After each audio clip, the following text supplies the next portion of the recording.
I don't even know why I'm whispering, but it's gonna be a silent review of all the worst books I read in 2024, 2023.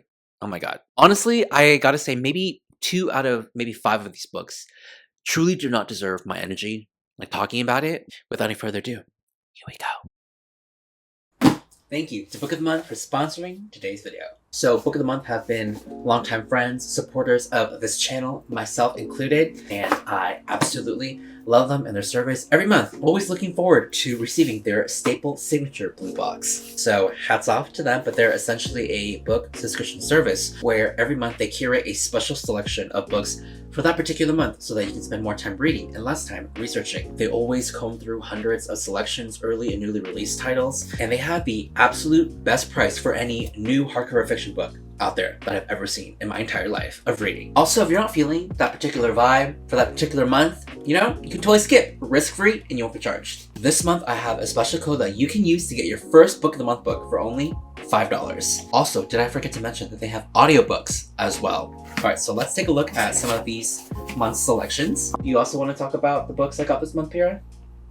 He's like, no. So the first book, the title of the book, pretty much captures Pira in, his form. What he looks like right now, especially, always mad, always angry. And that is, ironically, The Fury.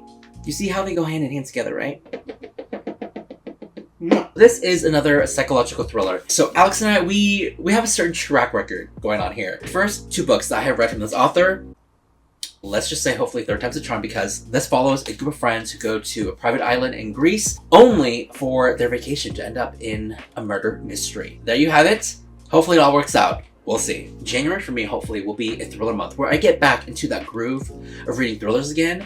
And this one is no exception because this other one is First Lie Wins. And this one primarily follows this young woman named Evie Porter who seemingly has it all. She has a great hot boyfriend, a good house, a group of glamorous, fancy friends. However, the caveat is that Evie Porter does not exist. Don't know what's going on there, but I like to keep it that way. So these are the 2 books amongst the various other selections that you can pick for the month of January. Again, don't forget to use code RESET to get your first Book of the Month book for only $5. Everything will be linked, and thank you to Book of the Month for sponsoring today's video. All right, and with that being said, back to your regular broadcast.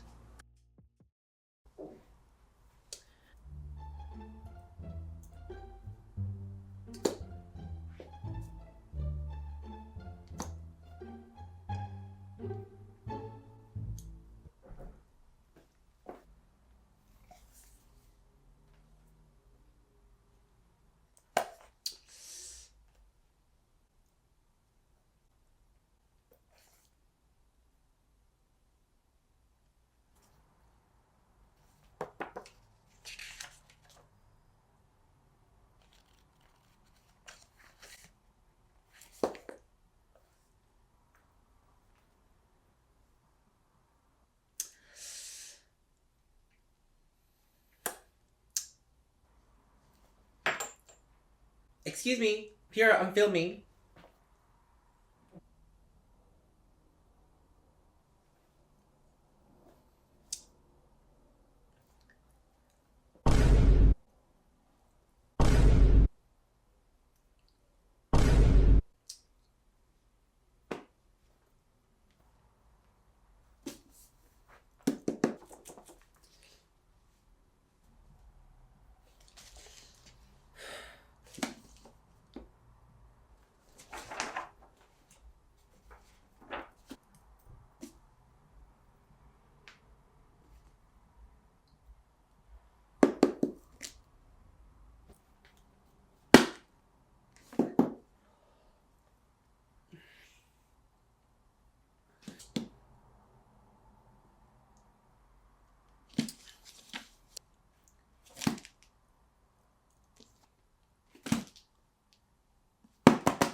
No, you know what?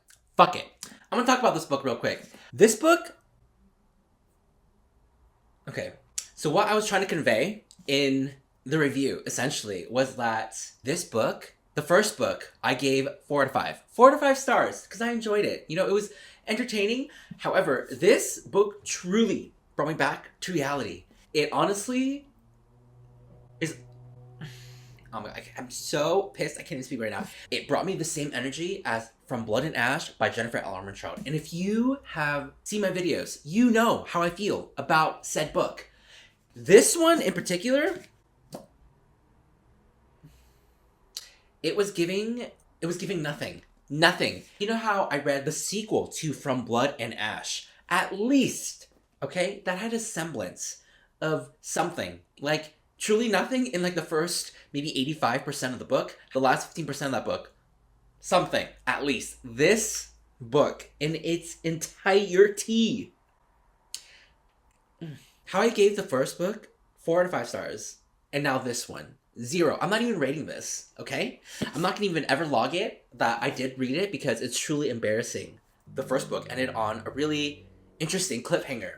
And I would have thought, oh, the directions that they'll go with this one. Well, it just made me really wonder, did I really enjoy that first book? Did I really enjoy this one? Or was it just falling into the hype as everyone and just picking this one up and immediately just regretting all of the choices that I have made? Characters, story, the way everything fell apart in this entire book. The plot, non-existent, truly terrible. This book felt like it was conceived under one draft, and that was it.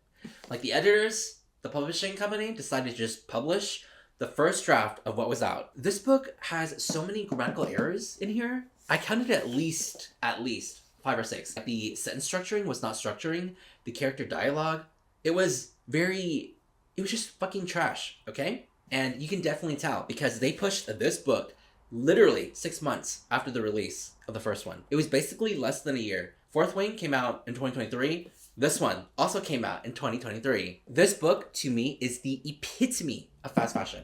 The worst book I have ever read in my entire life. One of the worst books anyway, but definitely the worst book I read in 2023. This and The Foxglove King, right here, takes the cake for the only 1-star books that I rated in all of 2023. I think 2023 was a year where I read the least amount of books, but also the least 1-star amount of books. This one wasn't like the worst book ever. It was just truly boring, like nothing ever happened. And the ending of this book, you know how it's all supposed to lead to something, right? Like even the sequel to From Blood and Ash by Jennifer L. Armentrout, the last 15% had something, at least some substance.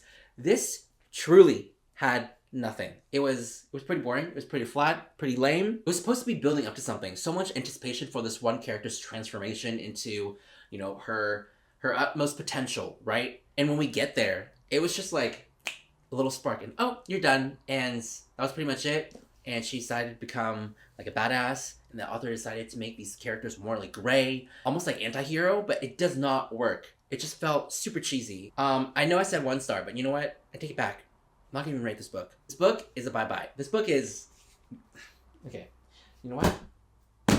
That's all the negativity for the worst books ever. Comparing the rest of the books, like The Only One Left, and The Strange Library, and Pen Pal, and A Certain Hunger, those books, like 1.5 to 2 stars, okay? The Only One Left was just really boring. Didn't really enjoy it. Didn't really care for the characters. Like the plot twist in here, though. Numerous. Lots. However, I feel like because of, I don't know, maybe the backlash or just all the negativity, all the negative reviews from his last 2 books. I mean, he probably saw my video and was like, you know what? I'm gonna play it safe because I used to be a Riley Sager fan because I read and rated the first 3 to 4 books that he has written 4 and 5 stars. 5 stars, right? Gotta rethink the whole thing now because his past 3-4 books now have been very questionable. And I thought this was supposed to be his last book before he goes on hiatus. However, he's having a new one coming out next summer. Oh no, this summer. We're in 2024 now. With that mentality. I feel like if you're new to the thriller genre, you might like this because it's very tame, because not a lot of intense or triggering or scary things happen. Very slow, very deliberate, very subtle, but not in a good way for me. It offered nothing new compared to his other books. that he has written before. Honestly, at this point, after reading this and his like past 2 books, I'm just like, maybe I wasn't as jaded, you know, reading thriller books back then as I am now, because almost every single thriller book that I have read, they just have not been hitting. So, hey, no, Pira. Yeah, this is the video. Didn't want to spend too much time delegating my time and energy to these books because I've talked about them in wrap-ups. I talked about the last 2 books in the past couple of videos. That's pretty much it. You know, what else can you say aside from these books were bad, trash, didn't really feel anything about them, whatever, yada yada. I mean, same for best books as well. But I'd rather give my time and energy to talking about and praising those books than this one. Specifically talking about Iron Flame. So I don't know if I should give like a proper goodbye because I talked in the beginning of the video, kind of cheated. I mean, the whole video concept itself is pretty fun. I've seen it pretty much everywhere on like Book Talk, even here on YouTube, on like YouTube Shorts and whatnot. I thought it was a really fun idea to do. Honestly, there is only so much you can do because people and their facial expressions can only tell me so much. It tells me everything and nothing at the same time. So, you know, I tried watching, you know, other examples of what other people were doing. I don't know, people are just way better at it than I am. Hopefully, everything that I conveyed to you made sense. You know, it would be so funny if you took away from this video saying, oh my god, he's talking about the worst books, but he looks so happy. No, that wasn't the case. That just means I don't radiate negative energy. You know, going with that for the new year in 2024. Thank you so much for watching, everyone, and I will see you all soon with the best books I've ever read in 2023.